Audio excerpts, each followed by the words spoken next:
Wanted to take some time this morning to run through the accessibility passes for both Disney and Universal and show you how they work, because they've made our lives so much easier, and they're slightly different from Universal to Disney. So for Disney it's called a DAS pass, which is their disability access service. When you pop into guest relations, you simply go up to the desk and say, I'd like to apply for a disability access service pass please, and they'll ask you a couple of questions about why you need to have a pass. Now, just to bear in mind here, it's not automatically, people in wheelchairs don't automatically get one. If you're travelling with a child with autism, you don't automatically get one. It has to be a reason why you can't actually stand in the queue that long. But once you go through that, it's super simple. They're really nice, and they actually link your disability access service into your app.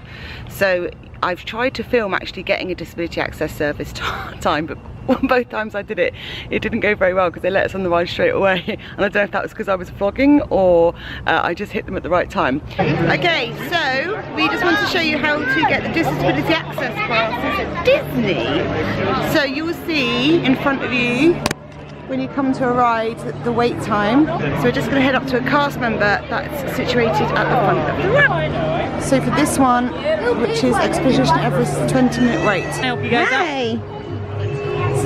Yes, we can. Are you having fun today? Yeah? Is it just you two ladies wanting to go? No, all four, please. Four? No problem. Just get the fun. Yeah. And then, like I was telling them, you guys can come back whenever you're ready. Lovely, thank you so much. But I'm hopefully going to be able to do a little bit of a run through how it works. So you have your fast passes booked on your app like you would do normally. I'll go through fast passes on a different vlog and how that works. But you then go up to the ride that you want to ride on, and any person in the party can go up to the ride. It doesn't have to be the person with the disability access pass. The pass covers everybody in your party. I think it's up to 6 people. So you go up to the front of the ride and you get a time to go back to the ride. So say for example with Avatar Flight of Passage, the wait was 120 minutes. The wait times are massive on that ride, but it's so worth it. So you would go up, you will get you'll go and see the cast member at the front and say, can I have a disability access return time? And they will give you a time 120 minutes later to come back. Now that actually links up into the app, so you'll be able to see it when you're looking at your other fast pass times in the app, so you don't have to remember the time to go back. The other really good thing with disability access service times is that you can go back anytime after that time. You're not set between that time and an hour later like you are with fast passes. You can just go back at any time after that time. So that's how that bit works. So you can then go off and you can use your other fast passes for different rides, or you can go and wait in a queue if you can find a really short one. So that was super handy, super handy. I think that's a really good system and quite fair. You still have to wait the time, but you don't have to stand in the queue and wait. Universal, however, is slightly different. Same process, you go through the gates, you go into guest relations, which is always just past the gates. But Universal is all kind of paper-based rather than electronic. So when you get into Universal, the same thing applies. You ask for an accessibility pass. They ask you a few questions as to why you can't wait in the queue.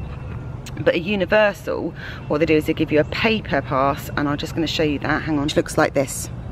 So this is the attraction assistance pass. So they put your details on the back, and the dates you're staying, how many people in your party, how long is it valid for. Now at Universal, it's a bit of a quicker system. So when you come up to a ride, you can see the wait time there. And if it's 30 minutes or under and you've got the pass, then you can go straight onto the ride via you go in via the Universal Express line. If it's over 30 minutes, you need to get a time to go back, which is right on the back of your thing. So I'll show you how they did that earlier. Anyway, we're going to go ride!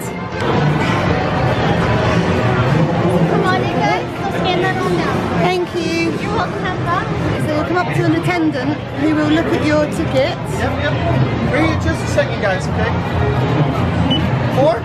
4, please. Thank Go for you. it, minions. There Thank you go. you. As easy as that. And then we go. What's going on? Yeah, go for it. It's a really long wait, say for something at Hogwarts. So you can see here, this is the attraction. So that was Ride of the Hippogriff, Gringotts.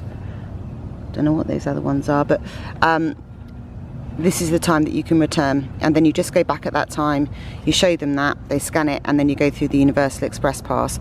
So they are the Attraction Assistance Pass and the Disney Accessibility Pass, both brilliant. Hey, it's Lou. If you've just watched one of my videos and you found it even remotely entertaining or informative, can I ask a huge favour? Could you possibly click the subscribe button, wherever it may be, around your screen? It's just that subscribers are kind of our indicators to know whether to carry on making video or whether to just not bother.